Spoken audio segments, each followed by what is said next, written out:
America संसारकै सबैभन्दा ठूलो तेल उत्पादक देश हुँदाहुँदै पनि किन आफ्नै तेल प्रयोग गर्न सक्दैन? यो ठीक त्यस्तै हो जस्तो कुनै मानिसले आफ्नै जमिनमा गहुँ उब्जाउँछ तर आफ्नो प्रयोगका लागि अरू सामु हात फैलाउनुपर्छ।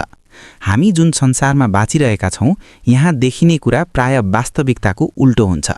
त्यस्तै हरेक वर्ष चीनबाट लाखौं कन्टेनर अमेरिका पुग्छन्, तर त्यहाँ किन ती फोहोरमा फालिन्छन्?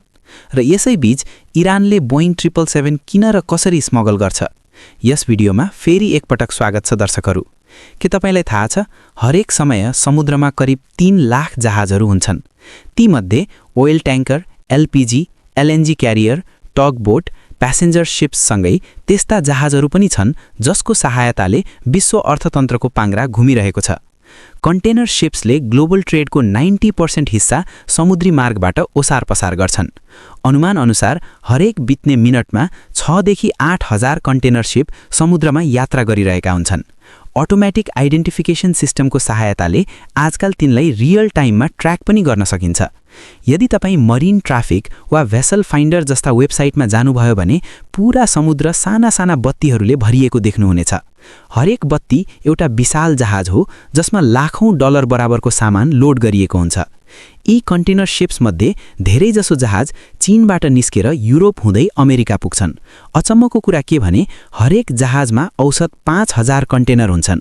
त्यस हिसाबले करिब 4 करोड कन्टेनर सधैँ समुद्रमा यात्रा गरिरहेका हुन्छन्। हाम्रो कपडादेखि मोबाइल फोनसम्म सबै कुरा कहिल्यै न कहिले यिनै कन्टेनर मार्फत हामीसम्म आइपुगेका हुन्। हेर्दा सबै सामान्य देखिन्छ, एकातिरबाट सामान आयो अर्कातिरबाट खाली कन्टेनर फर्कियो। तर वास्तविकता निकै अचम्म लाग्दो र चिन्ताजनक छ। हाम्रो संसारको व्यापार सन्तुलन पूर्ण रूपमा बिग्रिएको छ। चीनले संसारलाई यति धेरै सामान बेच्छ कि त्यहाँबाट भरिएका कन्टेनरहरूको बाढी नै निस्कन्छ। सन् 2023 मा मात्र चीनको ट्रेड सरप्लस 823 बिलियन डलर भन्दा बढी थियो। त्यस वर्ष चीनले 3380 बिलियन डलरको सामान निर्यात गर्यो र 2557 बिलियन डलरको आयात गर्यो। बाँकी 823 बिलियन डलर सरप्लस रह्यो। समस्या तब सुरु हुन्छ जब चीनबाट निस्केका कन्टेनर अमेरिका वा युरोप पुग्छन्। जहाँ चीनको सरप्लस 823 बिलियन छ त्यही पूरा युरोपको जम्मा सरप्लस मात्र 41 बिलियन डलर छ, अर्थात् चीनभन्दा 95% कम। जब यी कन्टेनर अमेरिका पुग्छन् त्यहाँ झन असन्तुलन देखिन्छ। अमेरिका संसारकै ठूलो उपभोक्ता हो, यहाँ आयात धेरै र निर्यात कम हुन्छ। त्यसैले कन्टेनर त धेरै पुग्छन् तर फर्काउनका लागि पर्याप्त सामान नै हुँदैन। युएस पोर्टहरूमा आउने कन्टेनर मध्ये केवल 40% मात्र भरिएर फर्किन्छन्। अब प्रश्न उठ्छ, बाँकी 60% कहाँ जान्छन्? तपाईलाई लाग्न सक्छ ती खाली फर्किन्छन्, तर त्यस्तो हुँदैन। ती कन्टेनर अमेरिका भरि जङ्क यार्डहरूमा कुहिरहेका हुन्छन्, किनकि खाली कन्टेनर चीन फर्काउन करिब 3000 डलर खर्च लाग्छ र जहाजमा त्यही ठाउँमा भरिएको कन्टेनर राख्दा लाखौं डलरको सामान पठाउन सकिन्छ। त्यसैले चीनलाई 3000 डलर खर्च गरेर पुरानो कन्टेनर फिर्ता लिन आवश्यक नै पर्दैन, किनकि त्यही कन्टेनर चीनले 2000 डलरमा नयाँ बनाएर तयार पार्न सक्छ। हरेक वर्ष 25 लाख नयाँ कन्टेनर बनाइन्छन्, पुरानाको त झन् कमी नै छैन। त्यसपछि अमेरिका र युरोपमा थन्किएका खाली कन्टेनर के गरिन्छ? धेरैलाई सस्तो स्टोरेज वा निर्माण कार्यका लागि बेचिन्छ। आजकल तिनबाट घर र अफिस समेत बनाइन्छ। जब केही काम लाग्दैन पगालेर स्टिल निकालिन्छ, किनकि एउटा कन्टेनरमा झन्डै 2 टन स्टिल हुन्छ। अर्को पटक तपाईँ कुनै पोर्ट नजिकबाट जाँदा यस्ता स्टिल कन्टेनरहरू थुप्रिएका देख्नुभयो भने सम्झनुहोस् यो केवल फोहोर होइन, बिग्रिएको विश्व अर्थतन्त्रको कथा हो। अब अर्को प्रश्न, अमेरिका संसारकै ठूलो तेल उत्पादक भए पनि आफ्नै तेल किन प्रयोग गर्न सक्दैन? नक्सामा हेर्दा अमेरिका अहिले तेल उत्पादनमा नम्बर 1 छ। साउदी र रुस पनि पछाडि छन्। तर यति तेल निकालेर पनि अमेरिका संसारकै दोस्रो ठूलो तेल आयातकर्ता हो, अर्थात् आफ्नो तेल बेच्छ र प्रयोगका लागि अरूबाट किन्छ। यसको पछाडि 3 ठूला कारण छन्। पहिलो कारण तेलको रसायनशास्त्र। सबै तेल एउटै हुँदैन। अमेरिकाबाट निस्कने तेललाई लाइट क्रूड ओयल भनिन्छ, जो पातलो हुन्छ। तर अमेरिकाका पुराना रिफाइनरीहरू हेभी क्रूड प्रोसेस गर्न बनाइएका थिए जब अमेरिका मेक्सिको र भेनेजुएलाबाट बाक्लो तेल ल्याउँथ्यो।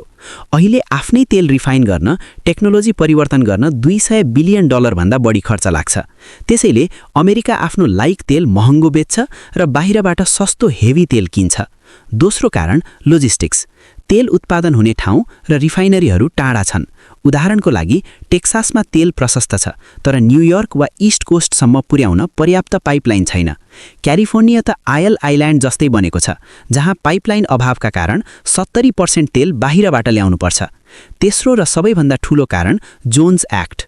पहिलो विश्वयुद्धमा सैनिक र सामान सार्न आफ्नै जहाज नभएको समस्या देखिएपछि यस्तो कानुन बनाइयो कि एक अमेरिकी पोर्टबाट अर्को पोर्टसम्म सामान लैजाने जहाज, क्र्यू र निर्माण सबै अमेरिकी हुनुपर्छ।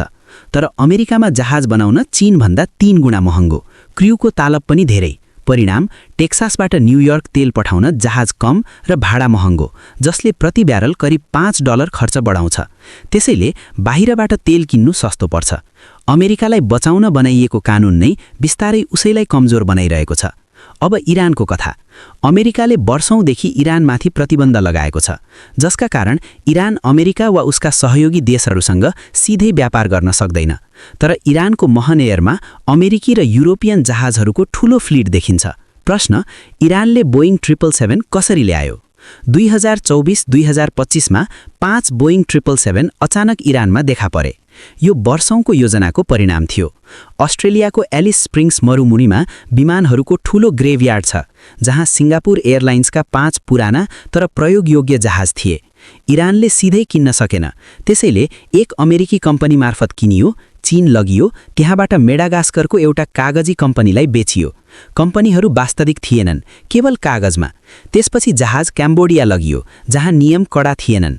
जुलाई 2025 मा क्याम्बोडियाबाट केनिया जाने फ्लाइट प्लान फाइल गरियो, तर अफगानिस्तानको एयरस्पेस पुगेपछि ट्रान्सपन्डर बन्द गरियो र जहाजहरू मार्ग परिवर्तन गरेर इरानका शहरहरूमा अवतरण गरे। संसारले बुझ्दासम्म ती जहाज महन एयरको हिस्सा बनिसकेका थिए। शिकागो कन्भेन्सन अनुसार युद्ध नभएसम्म कुनै देशले नागरिक जहाजलाई एयरस्पेस प्रयोग गर्न रोक्न सक्दैन, त्यसैले अमेरिका धेरै गर्न सक्दैन।